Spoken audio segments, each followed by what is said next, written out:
Brought to you by Techno Camon 30 series.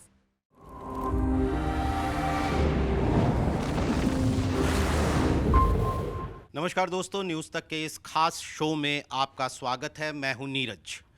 2024 का लोकसभा चुनाव देखते देखते अपने आखिरी दौर में आ पहुंचा है। 6 फेज की वोटिंग हो चुकी है। 1 जून को 7वें फेज की बची हुई 57 सीटों पर वोटिंग होगी। फिर एग्जिट पोल आएंगे और 4 जून को नतीजे। ऐसे में हर कोई ये जानने के लिए उत्सुक है कि ये चुनाव आखिर किस तरफ जा रहा है, नई सरकार की तस्वीर क्या बनती हुई नजर आ रही है।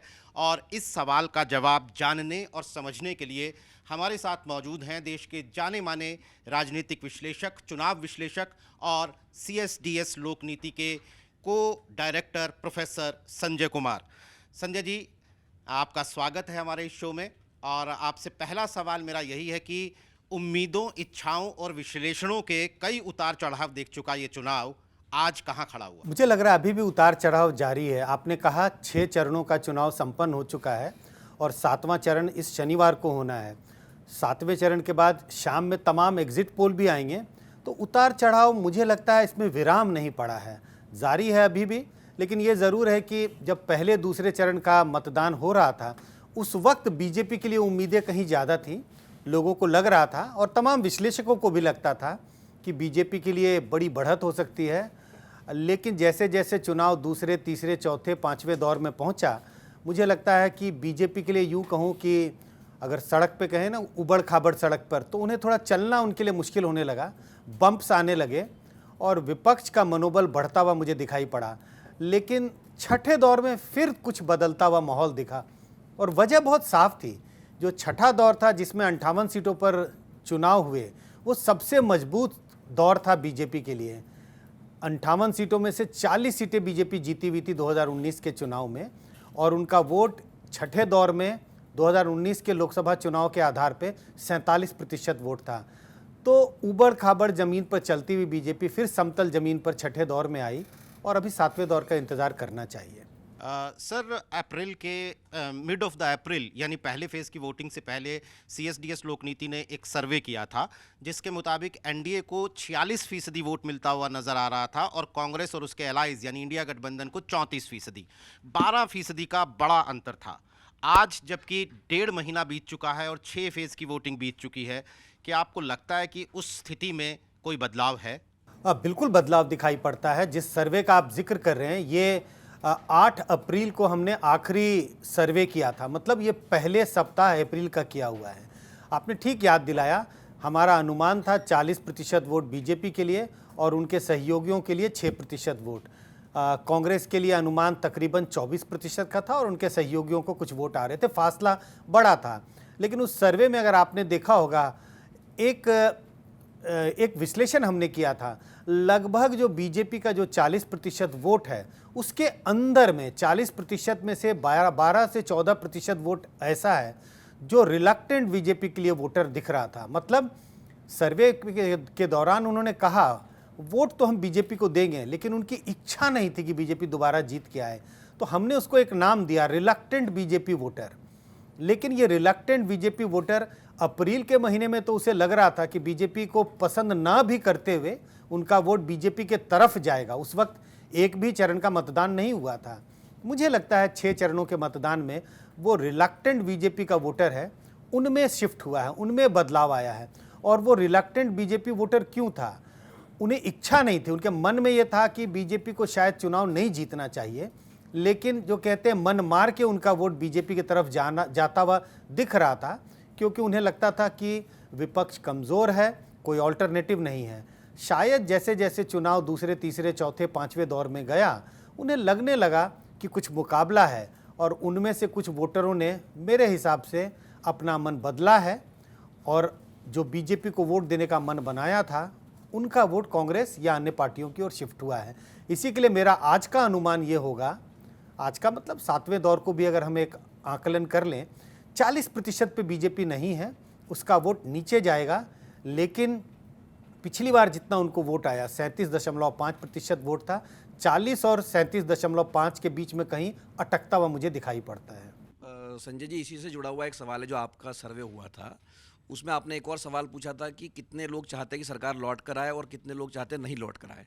तो ये अंतर जो है 5% था। 44% लोग चाहते थे कि सरकार दोबारा आए और 39% चाहते थे कि ना आए। और अगर आप पिछले चुनाव का देखें या आपने जैसे पिछले 2004 से भी आंकड़ा दिया था, तो ये गैप कम हो गया। मतलब 2014 के मुकाबले भी देखिए या 2019 के मुकाबले खास तौर पे, कि 2019 में ज़्यादा लोग चाहते थे कि मोदी सरकार लौट के आए और 2024 में कम लोग चाहते थे या ज़्यादा लोग चाहते थे कि वो वापस ना आए। तो इसको वोट शेयर में अंतर 12% का था या 10% से अधिक था, ये कम था। हाँ, नहीं, आपने ठीक कहा।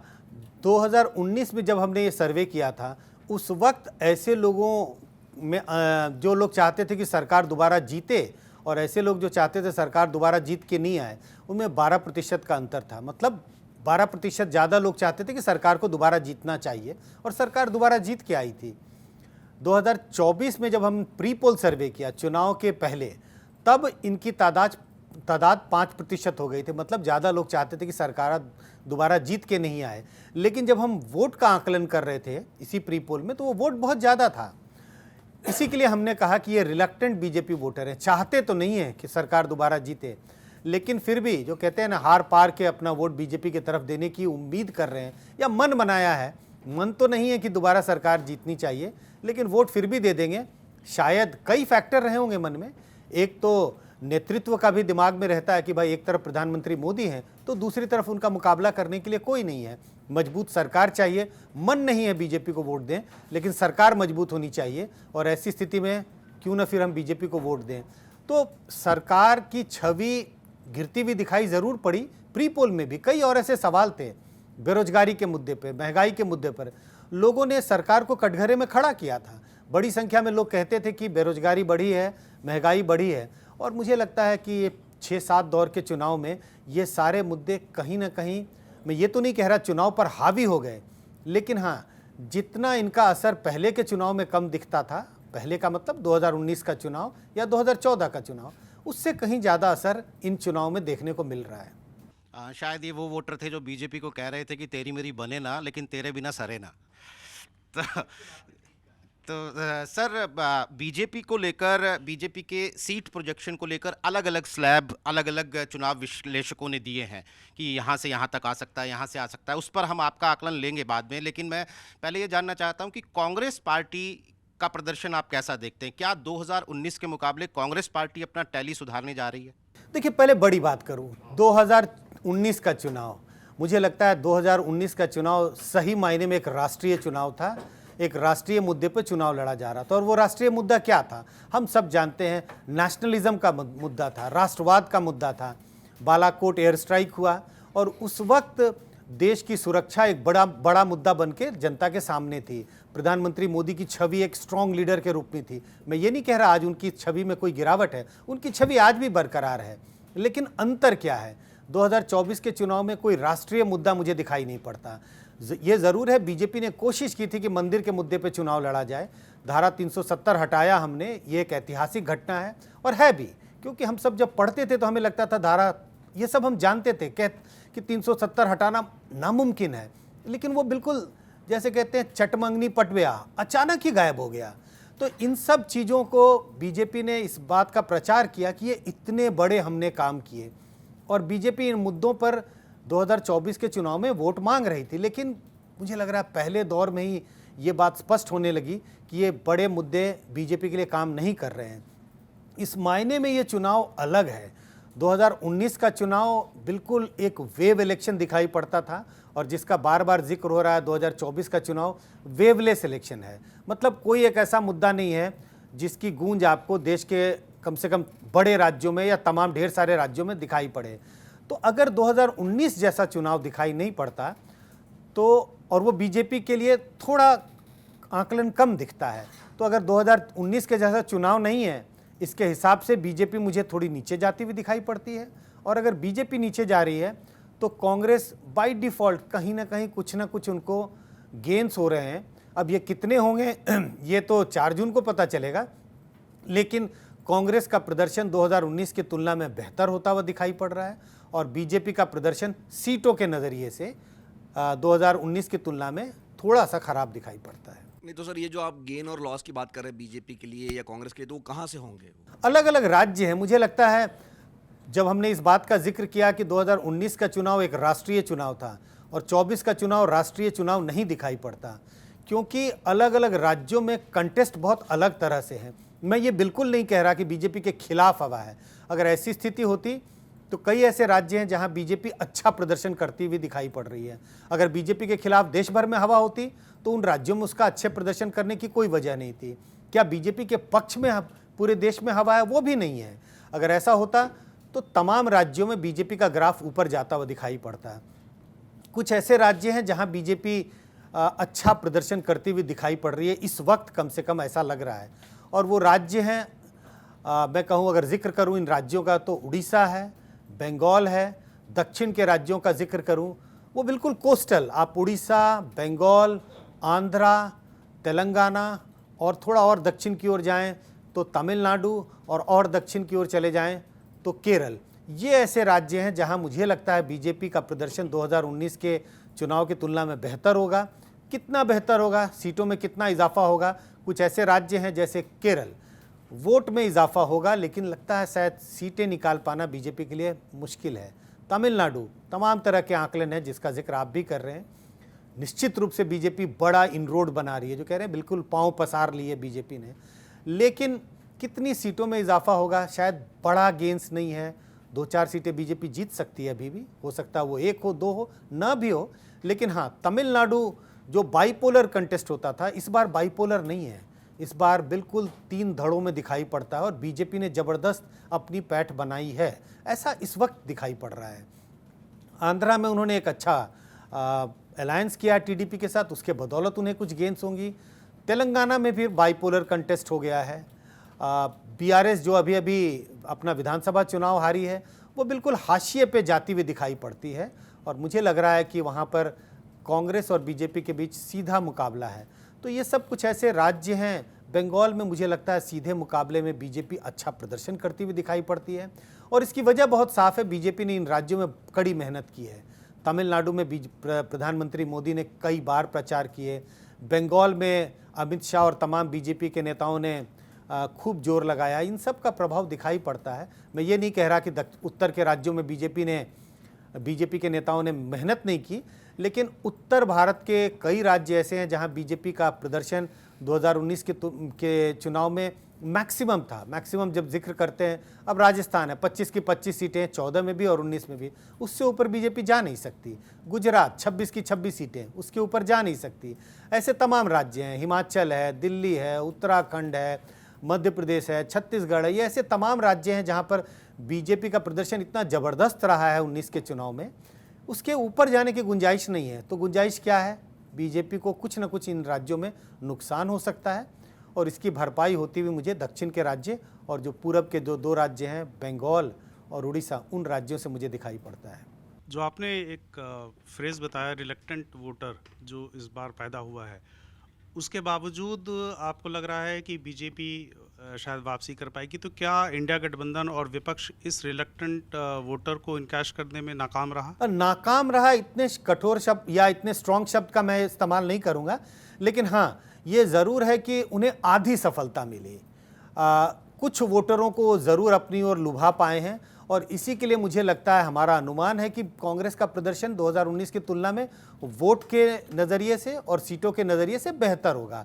अगर ये रिलक्टेंट वोटर जो अप्रैल के पहले सप्ताह में जिन्होंने मन बनाया था बीजेपी को वोट करेंगे, आधा अधूरा मन था और उस वक्त बीजेपी के लिए अनुमान 40% का था, तो अगर ये वोटर शिफ्ट नहीं होते तो कांग्रेस का प्रदर्शन इतना अच्छा नहीं होता जितना शायद वो आज अच्छा करती हुई दिखाई पड़ रही है। अच्छा का मतलब कांग्रेस के लिए 10-12 सीटों का इजाफा, मैं उसे अच्छा प्रदर्शन मानूंगा, क्योंकि जनवरी के महीने में तो ऐसा प्रतीत होता था जैसे कोई चुनाव ही नहीं है, एकदम एक तरफा चुनाव है।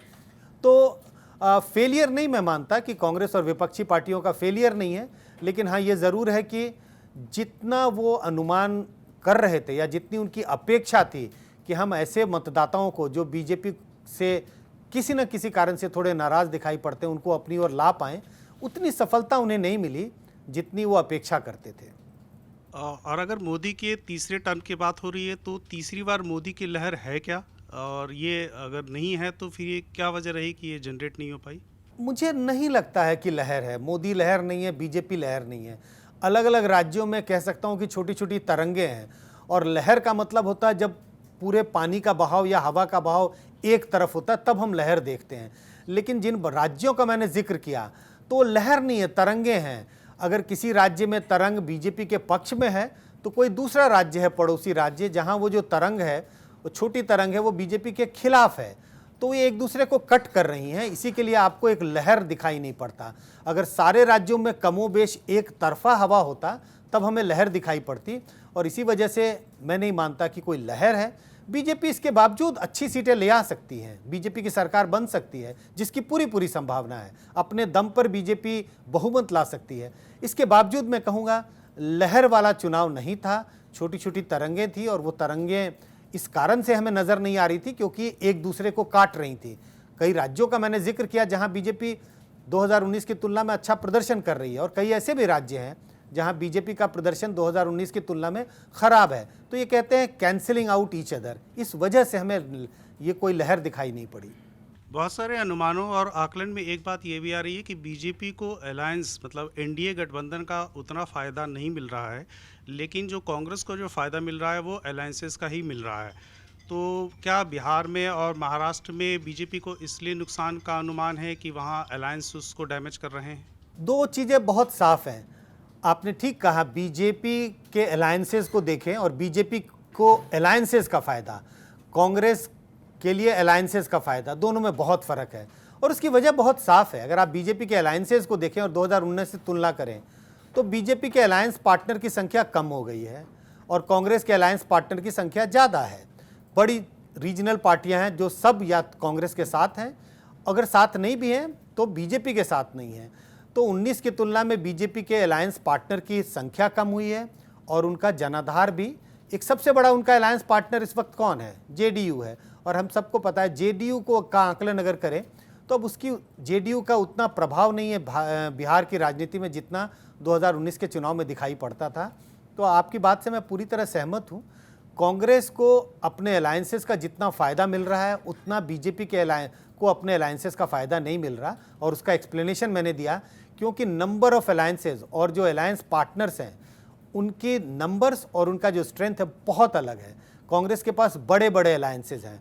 आप अगर आम आदमी पार्टी का जिक्र कर लें, डीएमके का जिक्र कर लें, ममता बनर्जी का जिक्र कर लें, हालांकि ममता बनर्जी के बारे में कह नहीं सकते कि अलायंस है भी कि नहीं है, आरजेडी का जिक्र कर लें, समाजवादी पार्टी का जिक्र कर लें, ये सब अपने राज्य की बड़ी पार्टियां हैं और इतनी बड़ी पार्टियों के साथ उन्होंने अलायंस किया है। बीजेपी की अगर बात करें तो बीजेपी के पास एक ही बड़ी क्षेत्रीय पार्टी के साथ अलायंस है, वो जेडीयू है। इसके अलावा जेडीएस छोटी पार्टी है, तो इसके अलावा कोई बड़ी अलायंस पार्टनर नहीं है। इसी वजह से दोनों के अलायंसेस के प्रदर्शन में हमें अलग मतलब डिफरेंस दिखाई पड़ता है। आपने जिक्र जेडीयू का किया, तो क्या बिहार में नीतीश कुमार के बार बार पाला बदलने से या उनकी बढ़ती उम्र की वजह से उनकी लोकप्रियता कम हो रही है और पार्टी अब ढलान की तरफ जाती हुई दिख रही है? मुझे लगता है बहुत स्पष्ट है कि उनकी लोकप्रियता में गिरावट आई है। एक समय था जब नीतीश कुमार पूरे देश के, अगर हम अलग अलग मुख्यमंत्रियों का आकलन किया जाता था और इंडिया टुडे और तमाम लोग आकलन करते थे, तो वो नंबर 1 नंबर 2 चीफ मिनिस्टर होते थे।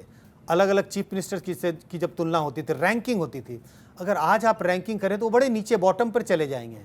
तो उनकी पॉपुलैरिटी में गिरावट है, और हम जानते हैं ये तमाम रीजनल पार्टियां हैं वो सब एक नेता के सहारे टिके होते हैं। उस नेता की छवि खराब हुई, किसी कारणवश वो नेता अब पार्टी को लीड करने की स्थिति में नहीं है और पार्टी हाशिए पे चली जाती है। जेडीयू हाशिए पे तो नहीं जा रही है 2024 के लोकसभा चुनाव में, लेकिन ढलान पर निश्चित है। नीतीश कुमार की पॉपुलैरिटी में गिरावट है और जेडीयू का प्रदर्शन भी 2024 में मुझे वैसा होता हुआ दिखाई नहीं पड़ रहा है जैसा उन्होंने 2019 के चुनाव में किया था। तेजस्वी यादव जिस तरीके से रैलियां कर रहे हैं, अभी राहुल गांधी की भी रैली हुई थी साथ में, तो क्या ये कॉम्बिनेशन जो है ये वहाँ एनडीए को खास करके इस बिहार में भारी पड़ रहा है? क्योंकि मोदी की भी वहाँ लगभग 20 रैलियां हो गई हैं अभी तक। तो इससे क्या लगता है कि वहाँ पर नीतीश कुमार के साथ होने से एनडीए के लिए मुश्किल है, और तेजस्वी चूंकि इस बार इंडिया गठबंधन में साथ है और वहाँ से नीतीश हट गए हैं, तो इसका भी बेनिफिट मिल रहा है उन्हें? मुझे लगता है बिहार की अगर चुनाव की बात करें या देश के चुनाव की भी बात करें तो अगर 2-3 बड़े फैक्टर्स हैं, मैं अगर ये देखने की कोशिश करूं कि इस चुनाव में बड़े फैक्टर क्या रहे। जीत हार अलग है, लेकिन तेजस्वी यादव का एक अच्छे नेता के रूप में उभरना, इस चुनाव की एक खास मतलब एक खास इंडिकेशन है। इन चुनाव में ये देखने को मिला।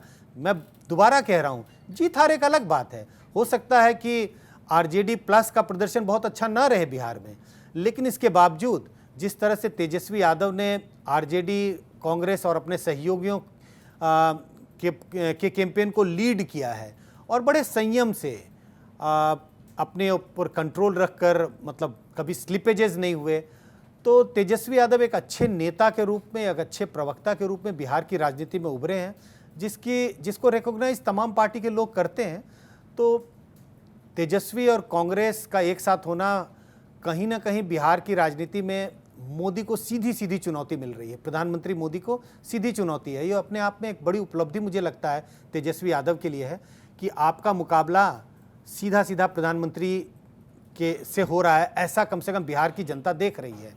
सीटें किसको कितनी आएंगी वो तो 4 जून को पता चलेगा, लेकिन हाँ, मुकाबला उन्होंने डटकर किया है प्रधानमंत्री नरेंद्र मोदी का या एनडीए का, यूँ कहूँ कि एनडीए का बिहार में। एक और सवाल की बिहार से 2 मुद्दे उठे। एक तो जातीय सर्वे का, जो आपकी इससे पहले वाले लोकनीति के उसमें था भी, और दूसरा आरक्षण, संविधान बदलने की बात भी लालू यादव ने उठाई और आरक्षण, मुस्लिमों को आरक्षण देने वाली बात भी कही। क्या इसका भी चुनाव में असर होता दिख रहा है क्या, कि जातीय सर्वे से कुछ फ़ायदा मिलेगा इन पार्टियों को? क्योंकि आप देखें तो आरजेडी ने उम्मीदवारों में काफ़ी इस पे एक्सपेरिमेंट उन्होंने कर लिया। जैसे वैशाली वाली सीट पे उन्होंने फॉरवर्ड वर्सेस फॉरवर्ड करवा दिया, 7 कुशवाहा उम्मीदवार उतार दिए।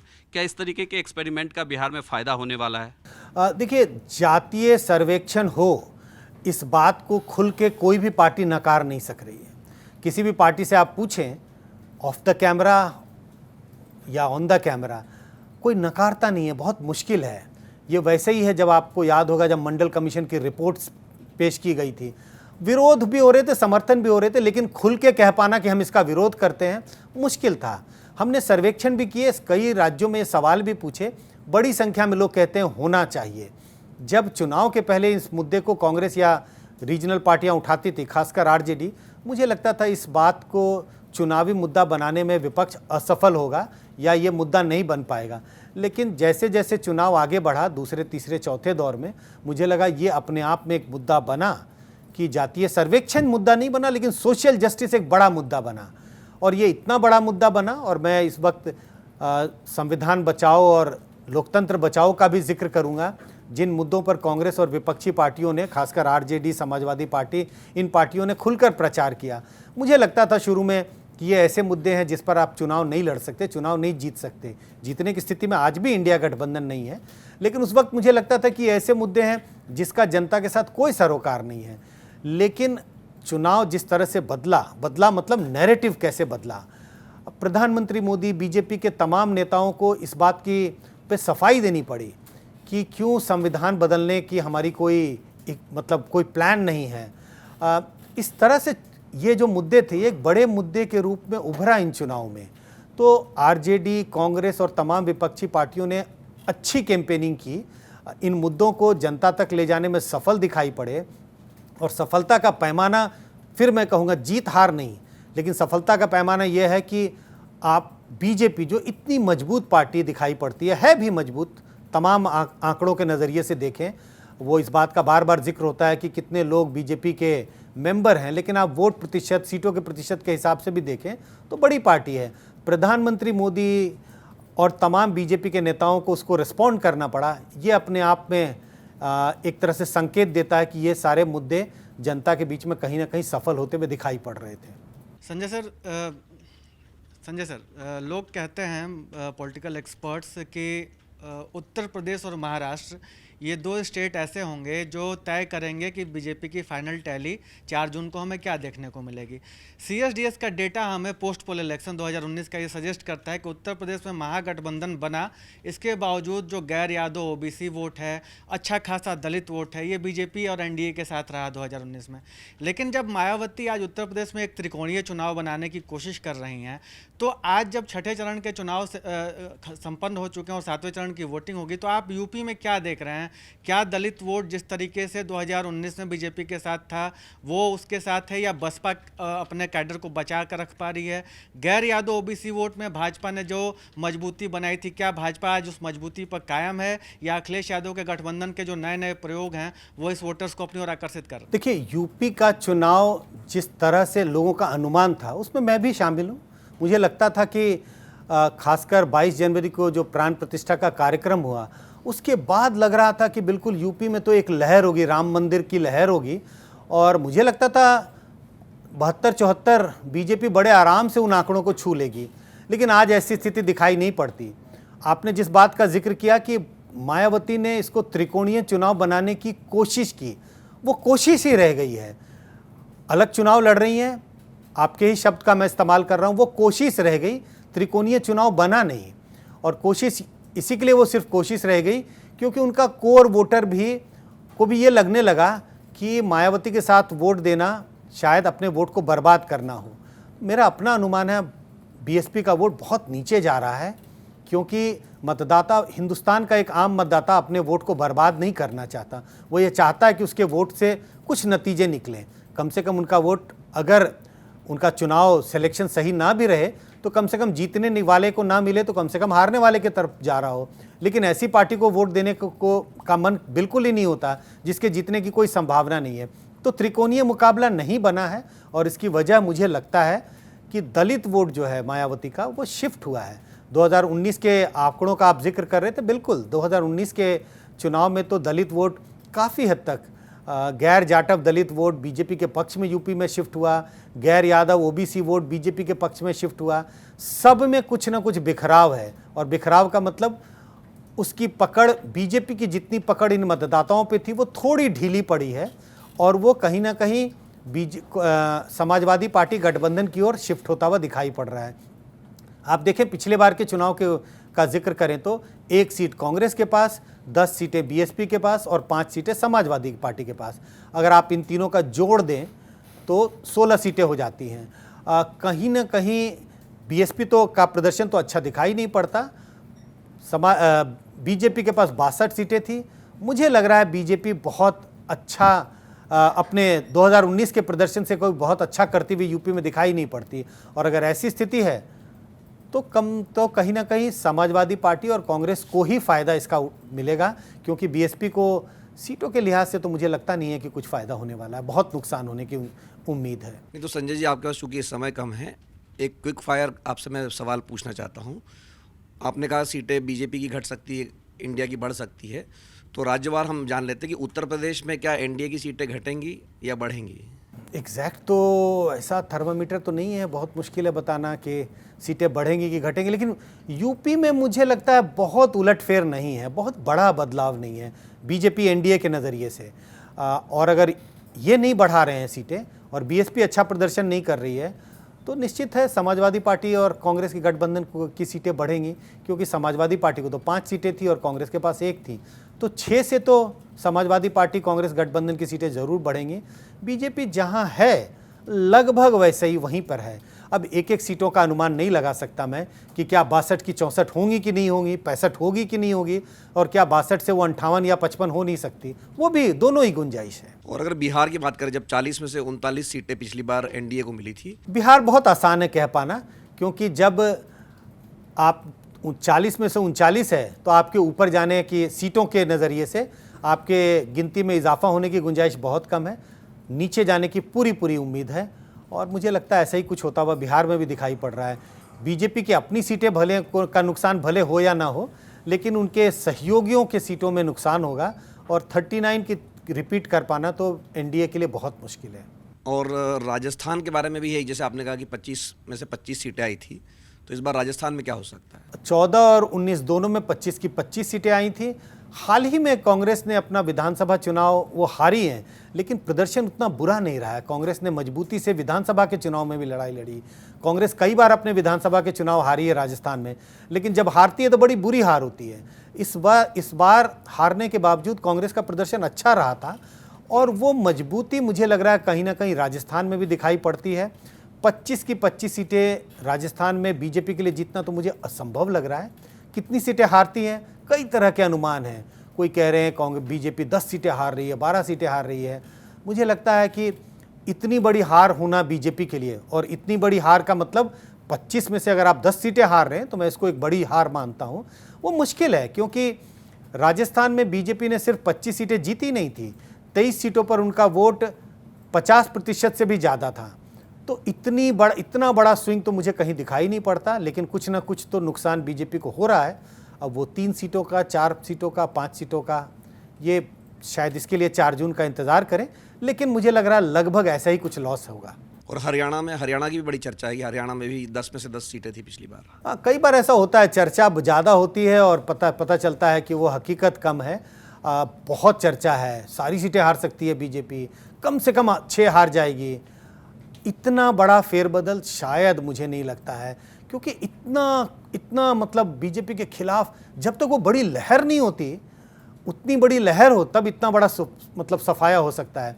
लेकिन अगेन 10 की 10 सीटें थी हरियाणा में बीजेपी के पास, तो नुकसान निश्चित है। 2 सीटों का, 4 सीटों का या 5 सीटों का, थोड़ा सा इंतज़ार कर लें इसके लिए। और दिल्ली में जहां हम बैठे हैं कि वहां पर इस बार आम आदमी पार्टी और कांग्रेस साथ साथ में है। अगर देखिए आंकड़ों के नज़रिए से देखें तो आम आदमी पार्टी और कांग्रेस दोनों के वोट को अगर आप जोड़ भी दें तो भी 7 की 7 सीटों पर बीजेपी का वोट, 2019 के लोकसभा चुनाव के मद्देनज़र में बता रहा हूँ, तभी भी ज़्यादा है बीजेपी का वोट। तो बिल्कुल, और हम जानते हैं 2 पार्टियों का जब गठबंधन होता है तो 100% वोट ट्रांसफ़र भी नहीं होता। अगर 100% वोट ट्रांसफ़र भी हो जाएं तो भी बीजेपी आसानी से 7 सीटों पर जीत सकती है। लेकिन एक बात का ध्यान रखना चाहिए कि 2019 का जैसा माहौल नहीं है आज, जिसका जिक्र मैंने किया। ये 2019 का चुनाव नहीं है। मुझे लग रहा है कई राज्यों में और कई जगहों पर तो जनता चुनाव लड़ रही है। विपक्ष बिल्कुल धाराशायी था, उसे उम्मीद भी नहीं थी कि कुछ इन चुनाव में कुछ कंटेस्ट भी है। मुझे ऐसा लगता था विपक्ष ने अपने सारे हथियार डाल दिए थे जनवरी फरवरी के महीने में। लेकिन जैसे ही जनता को, जो कहते हैं जैसे जैसे सेना को जब उन्होंने देखा, जो फुट सोल्जर्स है उनको लड़ाई लड़ते देखा, तो ये जो बड़े जो नेता थे उन्होंने बाद में हथियार उठाए हैं। तो माहौल कुछ बदला है, और उस बदलते माहौल में बीजेपी को कुछ नुकसान दिल्ली में भी होगा। लेकिन भारी नुकसान, जब मैं भारी नुकसान का जिक्र करता हूं तो मैं मानता हूं आधी से ज़्यादा सीटें हार जाना वो भारी नुकसान है, ऐसा मुझे दिखाई नहीं पड़ता। 7 सीटों में अभी भी मुझे लगता है बीजेपी के लिए अपर हैंड है। शायद 2 सीटें, 1-2 सीटें अगर बीजेपी हार जाए तो इतना ही नुकसान मुझे दिल्ली में दिखाई पड़ता है। सर जल्दी से महाराष्ट्र का भी जिक्र कर लेते हैं। महाराष्ट्र का भी बेहद उलझा हुआ चुनाव। वो इतना उलझा हुआ है कि वहाँ के वोटर भी के दिमाग में भी बहुत उलझन है, क्योंकि कन्फ्यूज़न इतना ज़्यादा है। तमाम पार्टियां हैं, 2 शिवसेना है, 2 एनसीपी है, और वहाँ जब जाएं आप लोगों से बात करें तो बड़ी एक तरह से उलझन और बहुत डिसएंचैनमेंट बहुत है। लोग कहते हैं वोट किसको दिया, सत्ता सरकार किसके साथ बना ली, अब वो विभाजन हो गया पार्टी में, फिर वो किसके तरफ चला गया। तो कन्फ्यूज़न बहुत है महाराष्ट्र में। लेकिन कुल मिला के मुझे महाराष्ट्र में ऐसा लग रहा है कि सहानुभूति शरद पवार और उद्धव ठाकरे के पक्ष में है, लेकिन जो उनका जो दूसरा धड़ा है उनके पास एडवांटेज है, उनके पास सिंबल था पार्टी का। लेकिन कुल मिला के मुझे लग रहा है महाराष्ट्र विकास आघाड़ी जो कांग्रेस गठबंधन है उनका पलड़ा भारी दिखाई पड़ता है। 48 सीटें हैं, कांटे का मुकाबला है महाराष्ट्र में, लेकिन पलड़ा महाराष्ट्र विकास आघाड़ी का दिखाई पड़ता है। इनको कुछ न कुछ इनको एडवांटेज ओवर एनडीए दिखाई पड़ता है। अब 48 में से इनके पास हो सकता है कि 26 सीटें हों, उनके पास 21-22 सीटें हो सकती हैं। फासला इतना ही, अंतर इतना ही मुझे दिखाई पड़ता। लेकिन अगर इस नज़रिए से भी देखें तो एनडीए को 2019 की तुलना में भी नुकसान होगा, क्योंकि एनडीए ने 48 में से 41 सीटें जीती थी 2019 के चुनाव में। सर आखिरी कर्नाटका के बारे में भी आपका एक विश्लेषण। हाँ, कर्नाटका का हमने जिक्र नहीं किया। साउथ का एक राज्य ऐसा है जहाँ पर एनडीए या बीजेपी को नुकसान होने की गुंजाइश है, और उसकी वजह बहुत साफ है। 28 में से बीजेपी ने 25 सीटें जीती थी 2019 के लोकसभा चुनाव में। इस बार उनका गठबंधन है जेडीएस के साथ, और बीजेपी सिर्फ 25 सीटों पर चुनाव लड़ रही है। 25 सीटें उन्होंने पिछली बार जीती थी, इस बार 25 सीटों पर चुनाव लड़ रहे हैं। कर्नाटक में कांग्रेस की सरकार बनी है, और कर्नाटक से कांग्रेस के 3 बड़े नेता हैं। उनके राष्ट्रीय अध्यक्ष कर्नाटक से हैं, चीफ मिनिस्टर और डिप्टी चीफ मिनिस्टर, जो कर्नाटक के ही नहीं देश के कांग्रेस के लीडरों की अगर चर्चा करेंगे तो उसमें एक बड़े नेता के रूप में और संगठन के लिए काम करते हैं। इस हिसाब से बीजेपी को नुकसान कर्नाटक में भी निश्चित है। 25 की 25 सीटें जीत पाना मुश्किल है। आंकड़ों का अगर जिक्र करें तो तमाम आंकड़े आ रहे हैं, 12 सीटों का नुकसान, 15 सीटों का नुकसान, 6 सीटों का नुकसान। मुझे लगता है आंकड़ों के जाल में अभी ना फंसे, लेकिन नुकसान निश्चित है बीजेपी को कर्नाटक में। तो दोस्तों, वो सुबह बस अब आने ही वाली है जब आप नींद से जागेंगे और लोकसभा चुनावों के नतीजे आपके सामने होंगे, और वो नतीजे क्या हो सकते हैं, उनकी तस्वीर क्या हो सकती है, ये हमने प्रोफेसर संजय कुमार से समझने की कोशिश की। 4 जून के इन नतीजों तक चैनल्स हर दिन चुनावों का blood pressure, sugar level, heart beat नापता रहेगा, और हर दिन हम आपके सामने ये तस्वीर पेश करने की कोशिश करते रहेंगे कि आखिर नई सरकार देश में किसकी बनने जा रही है। आज हमारे साथ इस कार्यक्रम में शिरकत करने के लिए प्रोफेसर संजय कुमार, आपका बहुत बहुत शुक्रिया। तमाम दर्शकों का आभार। नमस्कार।